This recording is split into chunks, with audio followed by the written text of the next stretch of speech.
chicken. I'm here or am I not here? Well, there's a good thing because I have my Motorola Bluetooth earpiece to help keep me in touch with everything that's going on. But before we get to Oldecam and news, I have a question for you.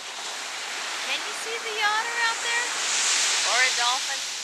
We're really lucky because sometimes when we're out here shooting, they make a special appearance, even if it's only a cameo. But for now, we'll bring Oldecam on for comments on the headlines of today. Well, let's see, Not a Spring Chick is not here today for two reasons. One, you know that she doesn't really come out when the weather is bad, and the weather is really bad today.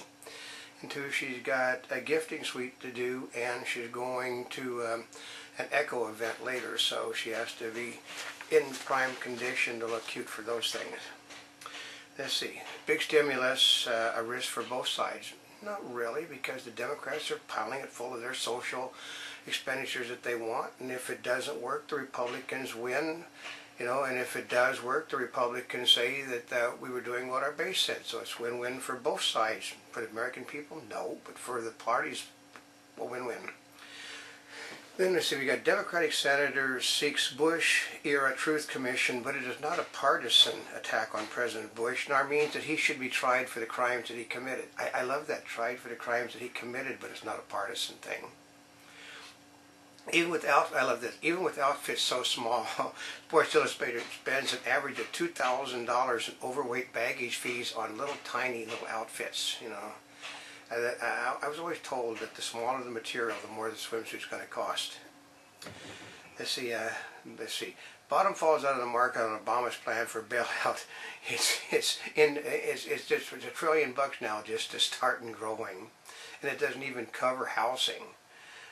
Government wants this was a good one. The government wants private investment in the mortgage market.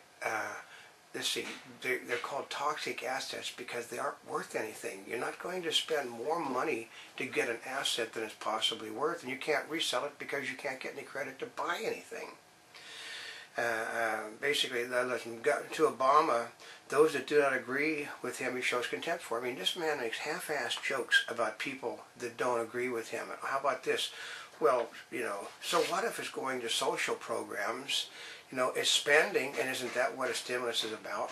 You know, well, considering almost all the money is going to government projects and going to people that are already getting money from the government, it doesn't stimulate spending because they're already getting it. I love this one. This was one. The greatest president gives the greatest press conference dealing with the greatest problems since the Great Depression to avoid the greatest catastrophe ever. Our biggest problem with other than the fact that he is the greatest president, and as the representative for Netanyahu, you said today that he will tell you he's the greatest president also, is the fact that he's a product of the Democratic Party school system, and they don't read, they don't teach him anything in school. I mean, he may have a college degree, but it doesn't mean he learned anything. Anybody remember World War II, the Korean War, the Vietnam War, you know, the great problems with the economy in the last, 2 decades ago and stuff?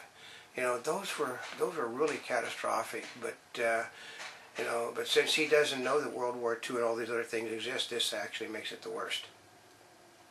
90% of the jobs are created in the private sector, he's telling everybody on the stump. The problem is 90% of the jobs that are going to be created at the moment are going to be in the government sector because they have to create a bureaucracy in order to handle things.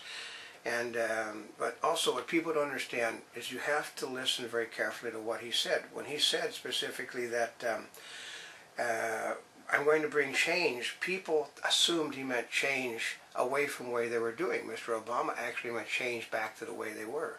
When he said specifically, we're going to save or create 3 to 4 million jobs, you know, it's all going to be in the saved portion because he's telling everybody, we're going to lose 5 million jobs unless this stimulus is passed this week by President's Day, so therefore it was passed, he's already saved 5 million jobs according to him. So listen to what he says because he will tell you the truth. It's just how you interpret it. There's no pork or earmarks in the stimulus package. Absolutely, they're right because as they're saying the whole stimulus package is one earmark, and as far as pork, all they're doing is continuing things that were already there. So therefore, you're not adding pork to it, you're just paying for what's already being done.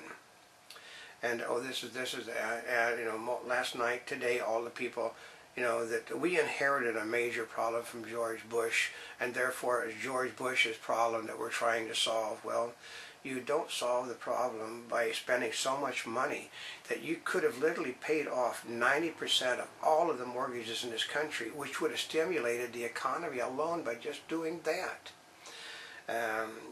And then here's another one. In reality, too, statewide, the state governments are actually raising taxes when they're controlled by Democratic legislatures. So, which in a time when things are going down, but then it is also said that the Democrats will flat out tell you cutting taxes does not work and never has worked. And only the raising of taxes will help make the economy stronger. Every country in the world, including the Soviets and the Chinese, are cutting back on that sort of thing because there isn't any money to get. I mean, you can't, they say you can't squeeze blood out of a turnip, but unfortunately Democrats think you can. And then here's one that I like too. Democrats are planning to give 2 Senate seats and a representative seat to the District of Columbia in violation of the Constitution of the United States. Their theory is it looks like a state, it acts like a state, and it's full of Democrats. So we're going to simply not pay any attention to the Constitution and make them, give them 2 senators and a representative, which will all vote for us. And then another one, this is this morning from the Democrats. Agribusiness is actually bad for the climate. If you were to shut down the major farms in this country, including all the dairy farms, all the things producing meat, the climate would get better. Of course, people would starve, but then again, the environmentalists don't really care about people. All they care about is environment, which is what Mr. Obama and the Democrats simply cannot get through their head on Capitol Hill. They're going to fight every single one of his proposals to build tooth and nails. They're going to ask environmental impact reports. They're going to do this. They're going to do that. They're going to delay everything for many, many years. I mean, we've got cases from 10 years ago that are just now starting to wind their way through the federal court system because of all the delays. So then we got this one. A-Rod admits using banned drugs from 2001 to 2003, but it was an honest error. Didn't Honest Spring Chicken I tell you that there's going to be a lot of the honest error? Phillips, it was an honest error. The people that haven't paid their taxes that are in the cabinet's an honest error.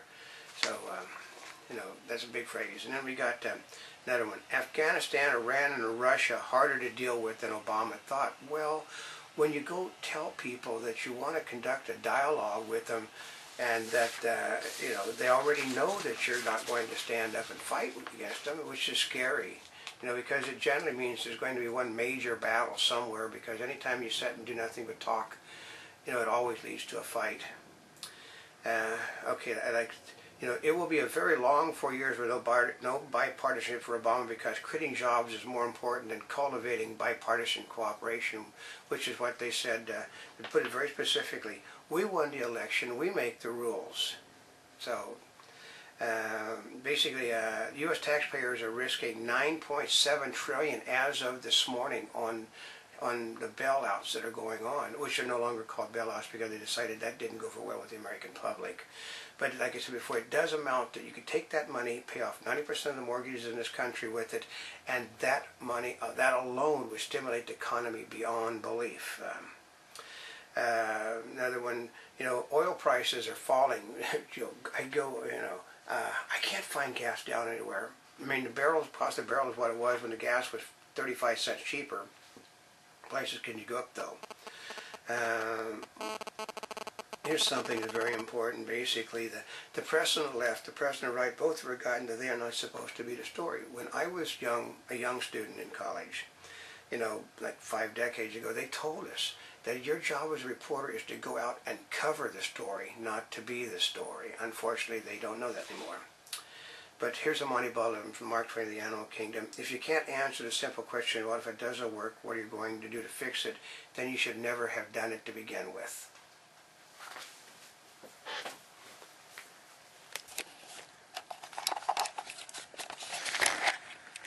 Okay.